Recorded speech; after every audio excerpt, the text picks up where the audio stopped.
Já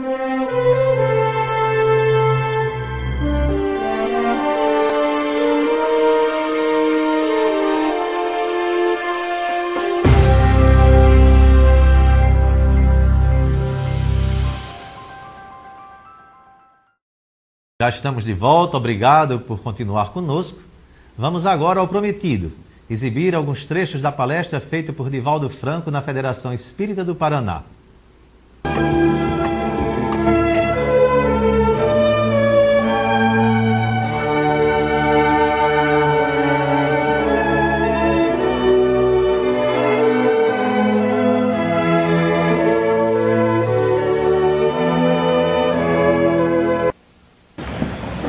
Meus queridos irmãos, exoramos a proteção divina para que transcorram estes minutos em clima de paz e de delineamentos de tarefas a benefício do nosso movimento espírita.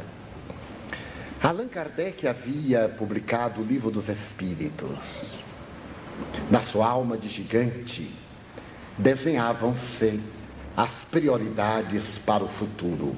Allan Kardec disse muitas vezes: o verdadeiro espírita é o verdadeiro cristão. Mudar esse texto é adulterar o sentido profundo da doutrina, e por isso se preocupava Allan Kardec em consolidar a doutrina. Ele já havia consolidado a doutrina, já havia apresentado um órgão que vai percorrer o mundo. Agora, ele tinha a grande preocupação, o centro espírita. E, mais tarde, no dia 1º de julho do mesmo 1858, ele cria a Sociedade Parisiense de Estudos Espíritas. Era necessário ter uma sede humana para os estudos psicológicos, para os debates históricos, para as propostas ético-morais. E a Sociedade Parisiense de Estudos Espíritas começa a funcionar na sua própria casa. Posteriormente ela vai para Palais Royal, a Galeria d'Orléans, o mesmo local, no mesmo grupo de lojas, onde foi apresentado o Livro dos Espíritos no ano anterior. Allan Kardec, ao criar a primeira sociedade espírita, experimenta, ele dirá, os suores e as lágrimas, terá que enfrentar a intolerância, os bastiões da perversidade, porque o centro espírita representa a célula fundamental, humana, de onde nascerá o movimento. São coisas totalmente diversas, a doutrina e o movimento. A doutrina é a ideia, é a mensagem consolidada.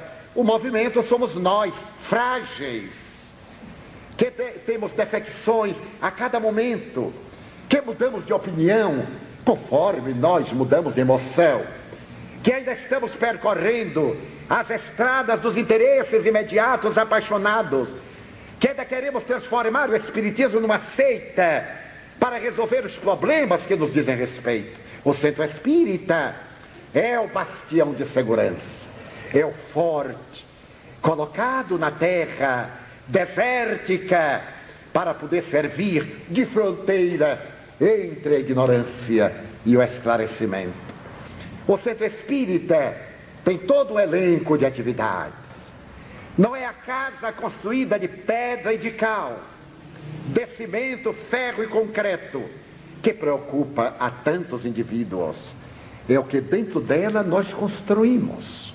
A humanidade sempre erigiu templos suntuosos. Se nós recordarmos a história, as célebres 7 maravilhas do mundo antigo foram destruídas pelo tempo. Mas a lembrança da manjedoura, o tempo não apagou. E ainda permanece como um foco de luz inapagável. O centro espírita, portanto, somos nós. Porque a casa pode ser mudada a qualquer momento, pode ser destruída e vai, na sucessão dos tempos e dos erros. Mas o que nós construirmos moralmente dentro dele é que irá significar a representatividade da sua função, o significado do seu ministério. O Centro Espírita, portanto, é de fundamental importância para o movimento espírita, de preservação dos postulados da doutrina espírita. Como é constituído um centro espírita? Através do grupo de pessoas afins entre si.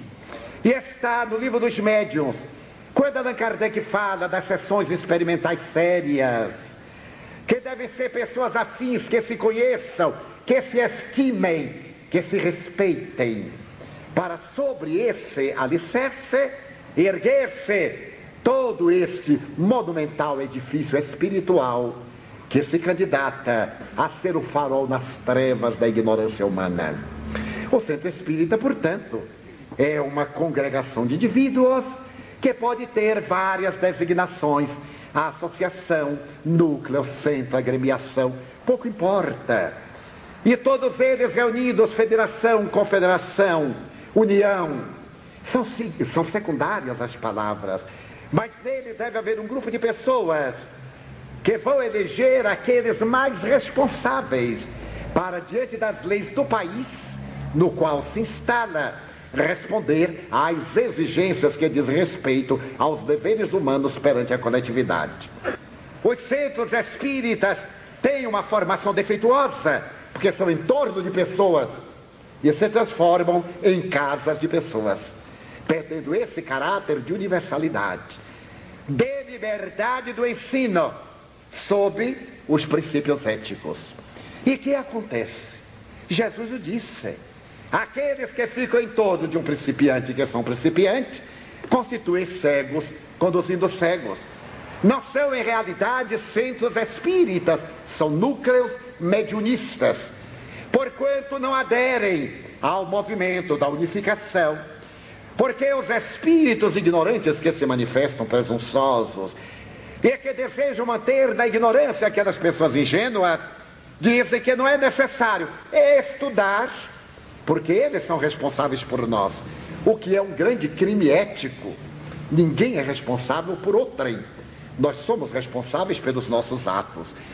E estudar é uma necessidade impostergável proposta pelo Espiritismo. Allan Kardec tem a ocasião de dizer: não estranhe os adeptos a palavra estudar o verbo, porque é através do estudo que nós espancamos as trevas da ignorância. O verdadeiro centro espírita é aquele no qual prevalece a doutrina espírita e não a opinião dos guias espirituais. Os guias espirituais são amigos nossos, instrutores, mentores, educadores, que jamais vão contra as leis estabelecidas e particularmente o código da doutrina espírita. Mas ocorre um fenômeno muito curioso: a morte não transforma ninguém. Quando a pessoa morre, continua com as suas ideias. Se era católica, protestante, ateia, se era muçulmana, budista, ao desencarnar, continua com a sua formação cultural. E ao incorporar no médium, traz aquelas ideias. O centro espírita é a consciência coletiva que inclusive interroga o guia espiritual, que dialoga. Ali não existem palavras finais. A última palavra é a da doutrina. Não é o fato do guia espiritual trazer uma ideia que ela deve ser aceita. Ela vai discutida. E Allan Kardec não poucas vezes discutiu, no bom sentido, dialogou, com uma crítica perfeitamente elaborada, uma análise, com as entidades que se lhe apresentaram.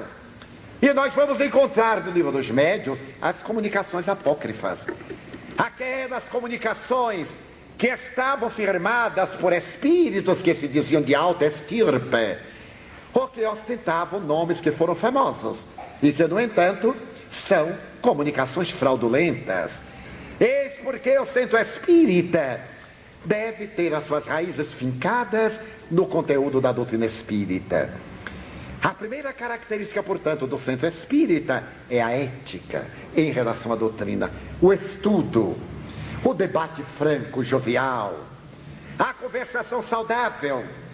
E Allan Kardec, então, nos irá escrever um dos maiores obstáculos capazes de retardar a propaganda da doutrina espírita, seria a sua falta de unidade. O único meio de evitá-la, senão, quanto ao presente, pelo menos quanto ao futuro, é formulá-la em todas as suas partes, e até nos mais mínimos detalhes, com tanta precisão e clareza, que é impossível se torne qualquer interpretação divergente. Equivale dizer aquilo que for falado aqui nesse centro espírita, será também falado em qualquer centro espírita de qualquer parte do mundo, sem que os médiuns se conheçam entre si ou falem o mesmo idioma. Isto é, a universalidade do ensino. A fonte é a mesma. Ora bem, eu vou aqui a uma fonte e levo um balde. A água sai tomando a forma do balde, outro leva uma garrafa, outro levará um instrumento de qualquer forma. A forma varia de acordo com o continente, mas o conteúdo é a água que saiu da fonte. Daí o centro espírita tem que ser espiritizado. É a proposta de Joana de Ângeles. A segunda vertente da sua proposta, qualificar. Nós vemos hoje a época da qualidade total. Qualificação é indispensável. Nós às vezes vamos à casa espírita com os nossos hábitos ancestrais, que é natural. O fato de entrarmos na casa espírita não muda a nossa existência. Levamos a nossa qualificação, muitas vezes, empírica, singela, e vamos exercer certas funções para as quais não estamos qualificados. Nós vemos, por exemplo, uma pessoa que é um literato sendo tesoureiro do centro, que não entende absolutamente de contabilidade. Nós vamos ver o indivíduo aplicando a terapia dos passes, mas que de maneira nenhuma se preparou para isto. Vamos ver no atendimento fraterno uma pessoa que tem muito bom coração, mas não tem o menor tato psicológico. Teremos que qualificar-nos. O que é qualificar? É adquirir características essenciais e típicas de finalidades que vamos exercer na vida prática.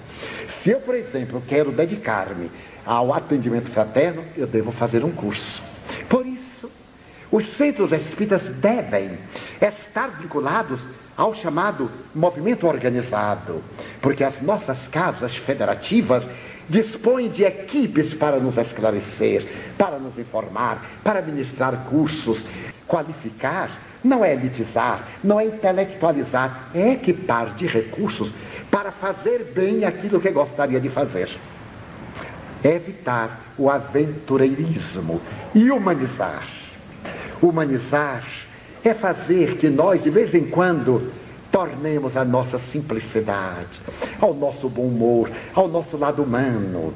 O centro espírita é o bastião de segurança, é o forte, colocado na terra desértica, para poder servir de fronteira entre a ignorância e o esclarecimento.